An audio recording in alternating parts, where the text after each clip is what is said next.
Haunted Part 2. The mattresses were kept in the sun to dry. All day long, everyone was busy setting up. Many days passed. Now, Mr. Sharma wanted to claim the insurance amount of his belongings, but the insurance company argued that damage caused by rain is not covered under the insurance policy. Due to this, Mr. Sharma suffered a huge loss. One day, Mr. Sharma's son-in-law told him on the phone that a friend of his also lives nearby. He will come to meet Mr. Sharma, and both the families can help each other in any need. Mr. Sharma had 3 daughters. The eldest one was married to a civil engineer. The other 2 were studying. Mr. Sharma and other family members were waiting to see who is coming. As usual, it was 8 o'clock and the power was out. The doorbell rang. Mr. Sharma went out to get his son-in-law's friend, Mr. Gandhi. He was also in the same job with his son-in-law. Mr. Sharma came inside with Mr. Gandhi. Everyone welcomed Mr. Gandhi. Conversation started between Mr. Sharma and Mr. Gandhi. Mr. Gandhi told Mr. Sharma that he wanted to take this house only on rent, but Mr. Sethi did not agree to give him the possession of the garage. Mr. Gandhi's offered him extra money, but he did not agree. He was not ready to give the garage at any cost. Mr. Gandhi said that he needed the garage, so he rented a MIG house as there was no other big house available except Mr. Sethi's. Yes, I remember the first question Mr. Sethi asked me was, "Do you have a car?" said Mr. Sharma. I told him, "Not now, but I will buy one in the near future." Hearing this, Mr. Sethi heaved a sigh of relief, and then he said he will keep the possession of the garage, and in future, if I buy a car, he will make some arrangement in the corridor area, and very happily agreed to rent this house to me. "Don't you think this is a strange behavior?" "What was his problem?" said Mr. Gandhi. He said he had kept some of his stuff in the garage, so he will keep the possession of it, replied Mr. Sharma. Next day, Mr. Sharma told his family that Mr. Sethi is sending some painters for whitewashing, so everyone should be ready for it. Another strange thing about the house was that there were a lot of nails stuck on the walls. The painters started pulling out the nails from the walls. It was Sunday. Mr. Uttam came to see how the work was going. "Don't pull out the nails," he said. Mr. Sharma asked in a surprised tone, "Why?" "I mean, you can hang your photos or paintings, I mean," Mr. Uttam explained. "Well, you're right, but so many nails cannot be kept because the walls are full of them, and that rubber tree has grown too thick. It needs some pruning. Tomorrow some laborers will come to cut this tree." The nails were taken out and the tree was cut down. However, Mrs. Sharma was not happy with whatever was done to the tree. After a few days, the painters finished their work and left. Then one night, Ritu and Tanu were sleeping in their shared room. It was 3 a.m. Ritu heard someone whispering her name. She suddenly woke up and saw that someone was standing outside the window. She slowly walked towards the window. It was dark outside and there was very little light inside, so it was difficult to recognize the face, but it was clear that there was a girl standing outside the window. She was whispering in a very irritating voice, like someone speaks when they are strangled. "Leave this house, just go." These were her words. Ritu looked back and found that Tanu was not on the bed. She again turned towards the window and said, "I know, Tanu, it is you. I'm going to tell this to Mom, because it is not at all safe that you are standing outside in the corridor at this time. Neither am I scared, nor is it fun." When Ritu was saying all this, she heard someone's footsteps. She turned around and saw Tanu entering the room. Tanu asked Ritu, "What are you doing near the window?" Ritu turned around and there was no one there. She could not say anything. She closed the window and after some time she became normal. Tanu was looking at Ritu with questioning eyes. Then Ritu told her everything that has happened. After hearing this, she also told her sister everything that she had experienced.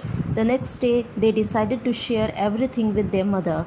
After listening carefully, Mrs. Sharma concluded that Tanu's experience was an illusion and Ritu was dreaming and sleepwalking, but she gave them a locket of Lord Hanuman to keep them company. Now everything was fine. Many months passed. Both sisters were busy preparing for their exams. One day, when Tanu was studying alone in her room, she saw someone entering the lobby from the back door, which opens to the outer corridor. She could not recognize him because the stranger who entered was hiding himself in a black blanket. After entering the lobby, he started climbing the stairs. Tanu got up and followed him. As she reached the terrace, she saw two people covered in similar black blankets. They turned and removed their blankets. They were two women. One of them was young and the other was old. Both started moving towards Tanu with their hands extended, trying to catch her. Tanu was trying to scream, but she choked. She tried to scream again and closed her eyes in fear. When she opened her eyes, she found herself on the bed. It was a dream. But when she looked at the mirror, there were 3 scratch marks on her face. She immediately ran to her mother's room. She told her everything. Mrs. Sharma saw her face and listened carefully to whatever Tanu said. Now, Mrs. Sharma felt that something must be wrong with this house. She discussed with Mr. Sharma and asked him to see another house. Mr. Sharma was not convinced because, according to him, the house was the best for them at the rate they could afford. Few months remained peaceful. Mr. Sharma's car loan got approved. He bought a car, but the car was now standing in the open corridor because Mr. Sethi refused to give the possession of the garage. One day, a friend of Mr. Sharma invited him to his son's engagement party. Everyone was ready to go, but suddenly the phone rang. Mr. Sharma picked up the receiver. Yes, sir. Sure, sir. Mr. Sharma answered the call. What happened? Mrs. Sharma asked. Mr. Sharma told Mrs. Sharma that the call was from the regional office. They need a file and they are sending someone to collect it from their house. Actually, Mr. Sharma had taken half-day leave to attend the party. It was 5 o'clock, but he was getting late because it would take at least 3 hours to reach the party hall. If he waited for the office boy, then it would be very late to come back home. Mrs. Sharma decided that she will stay at home and the rest will go to the party. Around 6 o'clock, the office boy rang the bell. Mrs. Sharma gave him the files. Then, after half an hour, the bell rang again. It was Mrs. Uttam. She had come to take Mrs. Sharma to her house. Mrs. Sharma asked Mrs. Uttam to wait a while and went to the wooden showcase in the room and opened the drawer to take the house keys. When she turned, Mrs. Uttam was standing right behind her. She was not expecting this as she thought she would be waiting at the main door. Mrs. Uttam was staring at her in a strange way. So she asked her, "What happened?" She replied, "I'm not feeling well. I mean, it is a very severe headache." Mrs. Sharma asked her to sit on the sofa and she started pressing her head to make her comfortable. But the next moment, Mrs. Uttam's head was in her hands and her body was lying on the sofa. She screamed and ran towards the main door, but the door was closed automatically and it was impossible to open it now. She thought she would go out through the back door, so she ran towards the lobby. She saw the same two women standing in front of the back door and the power was off. It was dark, so now she couldn't see anything. She could only hear the sound of breaking glass as the spirits were throwing everything around. She somehow managed to enter the kitchen. There was a door in the backyard from the kitchen too. The backyards of both the houses were separated by just a wall which was just 4.5 feet long.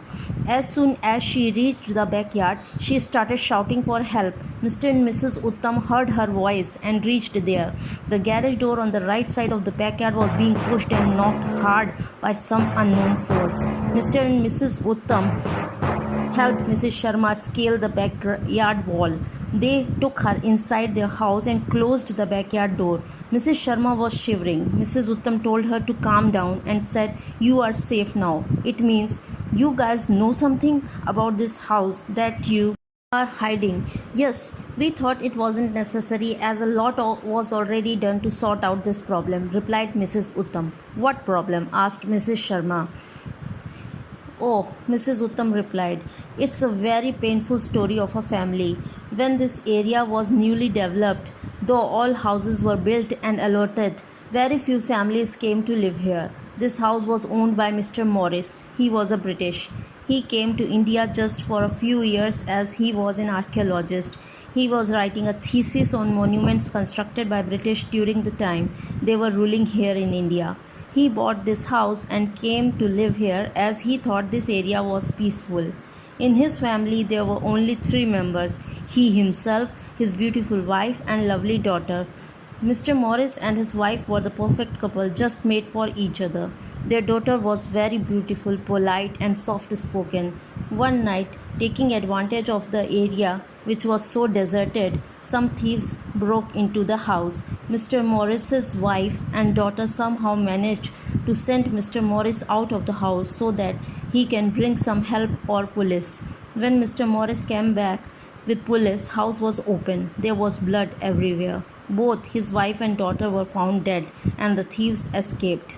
Mr. Morris sold the house to Mr. Sethi and left the country. Since then, this house got haunted. It was impossible for anyone to live here. Then a big Pandit was called. After lots of prayers and havan,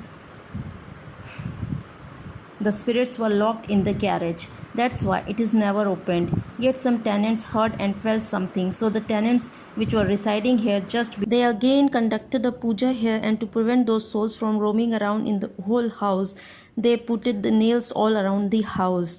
That's why I asked you people to not to take the nails out. After this, Mr. Sharma took a house on rent in another area and said goodbye to that haunted house. The end.